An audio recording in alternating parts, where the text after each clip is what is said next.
Davos ప్రపంచ పారిశ్రామికవేత్తలు వచ్చి అక్కడ సరదాగా అంటే ఇక్కడ మనకి ఎగ్జిబిషన్స్ పెడుతుంటారు, రియల్ ఎస్టేట్ ఎగ్జిబిషన్ అని, ఎడ్యుకేషన్ ఎగ్జిబిషన్ అని, అట్లాగే అక్కడ రాష్ట్రాలు దేశాలు ఎగ్జిబిషన్స్ పెడతా ఉంటాయి.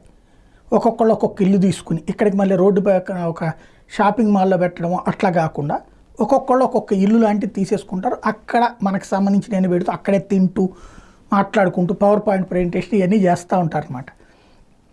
అక్కడ ఇలా ప్రపంచ పారిశ్రామికవేత్తలు వచ్చినప్పుడు దేశం తరపున అనేక రాష్ట్రాలు పాల్గొంటుంటాయి. అయితే ఈ మధ్యక జగన్మోహన్ రెడ్డి వచ్చిన తర్వాత దావోస్కి ఒక ఏడాది వెళ్ళారు, ఏదైతే పెట్టుబడులకు సంబంధించి. అప్పుడు కూడా మన భారతీయ పారిశ్రామికవేత్తలు అక్కడ వచ్చి కూర్చుని పెట్టుబడులకు ఒప్పుకున్నారు తప్పించి విదేశీ సంస్థలు పెద్దగా లేవు.